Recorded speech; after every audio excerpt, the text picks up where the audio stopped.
Georgia Calvin-Smith. Georgia, what do you have for us today? Thanks very much, Molly. Well, the Kenyan mall crisis is apparently been wrapped up, according to President Uhuru Kenyatta. Also, France 24 speaks to the Somalian Prime Minister about his country's efforts to battle the Al-Shabaab militants who've claimed responsibility for the terror attack on Kenyan soil.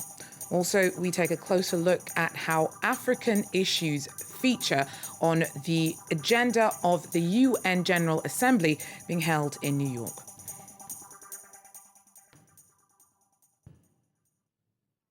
First up, Kenya's President Uhuru Kenyatta has said that security forces have defeated armed Islamist extremists whose siege of a shopping centre in Nairobi left at least 67 dead.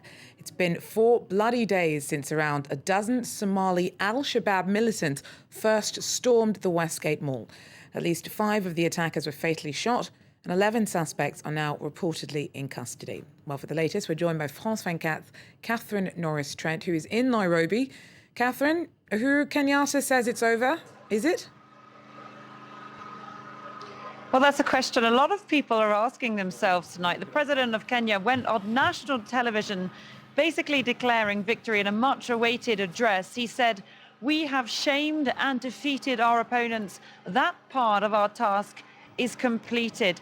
He didn't go into many details, though, about what other parts remain, what remains to be done. No details either on hostages, whether they've been freed or, in this siege or not. So there are big questions hanging over this. And for the past 4 days of this siege, we have seen Kenyan government officials, not the president, but the interior minister, members of the defense forces, going on record and saying that this siege was over, only for fresh fighting to break out. So some people around here are asking themselves a question whether this is finally over. It does seem a lot calmer here outside near the shopping centre than it has done.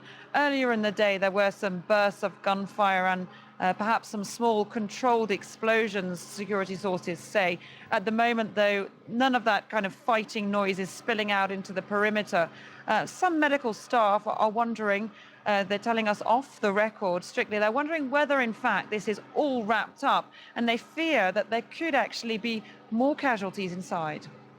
Now, Catherine, there's been, over the last couple of days, a lot of speculation about the identities and even the nationalities of the attackers in the group. Any more news on the ground on this front from what you're hearing? Well, the President Uhuru Kenyatta said that they were looking into reports, intelligence reports, that a British woman and 2 to 3 Americans were part of the group of Al-Shabaab attackers who laid siege to the Westgate Mall. And Kenya's foreign minister has also hinted that that could be the case, although they haven't confirmed it. Al-Shabaab themselves have denied that any women were involved at all in the attack. As for the nationalities of the group, this hasn't been confirmed. There are details still to go there, but Kenyan government sources have said from an early stage they think there are different nationalities involved in this siege. And this is one of the reasons, one of the very things that has been very complex about this whole investigation. Just who are the attackers, the numbers here, what they've been doing, where they've been hiding. This has been a long and protracted battle. We're also hearing from the Kenyan government that the mall has been very badly damaged in the siege, that in fact a lot of the 3rd floor has completely collapsed. Remember, there was a big fire in there burning for several hours. So a lot of unanswered questions here, really. Thanks very much. France 24's Catherine Norris-Trent there for us in Nairobi, in front of the Westgate Mall that's been caught up in those days of hostage-taking. Now, since then, 3 days of national mourning for the innocent victims of the violence have been announced. Today, Tuesday, President Kenyatta addressed his people, vowing solidarity in the face of the bloodshed. Our head is bloodied, but unbowed. The criminals found us unafraid, as we shall ever be. We cannot be conquered. I promise that we shall have a full accountability for the mindless destruction, deaths, pain, loss, and suffering we have all undergone as a national family. Now, Somalia's Al-Qaeda-linked Al-Shabaab rebels say that they carried out the attack in retaliation for Kenya's military intervention in their country. The militants are fighting to create an Islamic State, and Kenya is part of an African Union force supporting Somali government forces battling the insurgency. Well, earlier, I spoke to Somalia's Prime Minister, Mr. Abdi Farah Shiadon, and asked him whether his government felt any responsibility for the spillover of violence onto Kenyan soil. Kenya and Somalia have common security concerns. We share security, we share and development. We share a lot of things as a close and neighboring countries. Really, our problem is their own problem. And Al-Shabaab is not only a problem to Somalia, they are registered as a problem to the region, to the international community. Therefore, we are suffering on the same blow. But I am happy that we will contain them, and they will not be a problem in the near future, inshallah. That's what we are expecting. But now they are registered as a problem to the region and also to the international community as a terror group. Now, you say that you are confident that we will contain them. How does that affect calls for more international troops to shore up Somalia's fight against Al-Shabaab?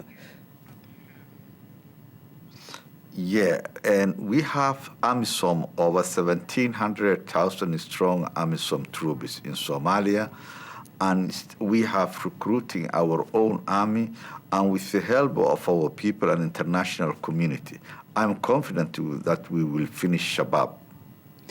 Do you feel perhaps that international help would be better served to shore up the Somali military to take the lead in the fight against Al-Shabaab itself? I believe that is a good alternative for the Somali military to take the lead, because we know the situation, we know the environment, we can fight better than any other body, but still we need the support and the help of international community, because they are linked to international terror groups, and we should have to have the support of our partners around the world. Now, Al-Shabaab said that the attack on Westgate Mall was in retaliation for Kenya's military intervention in Somalia. That military intervention also caused quite a lot of friction amongst civilian Somali populations. How do you think that has put Kenya in a position to be targeted specifically by Al-Shabaab? We have no problem with our Kenyan brothers.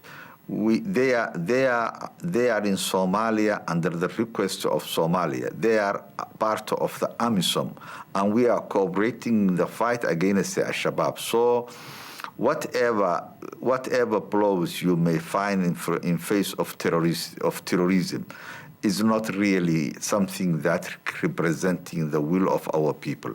In the name of government, we have invited Kenya, and we are cooperating against the terror. We have common enemies, and we will continue cooperating as long as there is a terror in our land.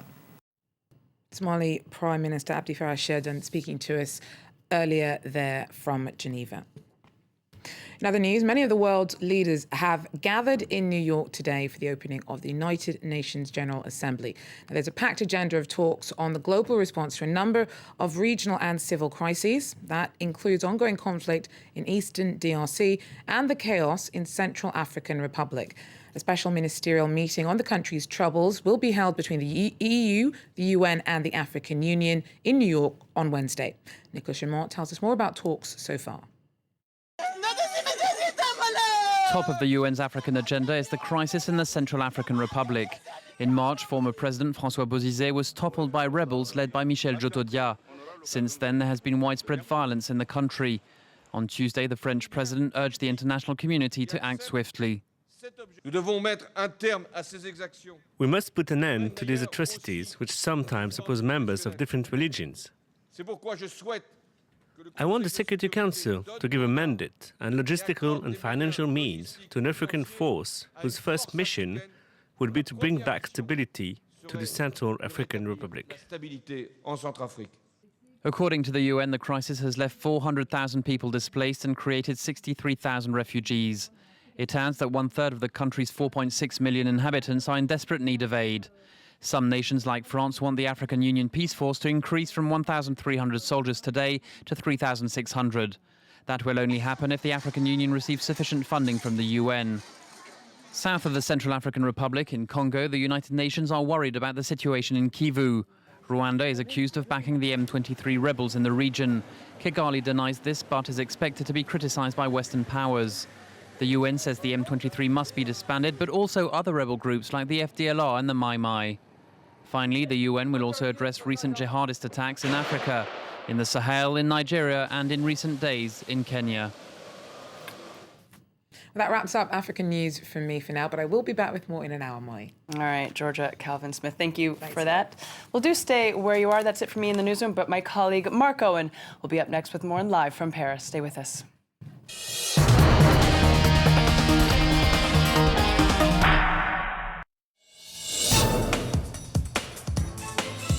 This week, we're down to earth in Croatia. Beside me here is an uncleared minefield, testament to the Balkan Wars of the 1990s.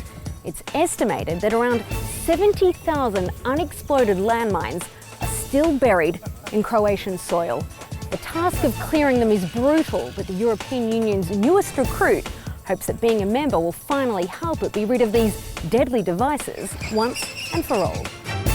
Don't miss Down to Earth, Thursday, 5:40 p.m. Paris time on France 24.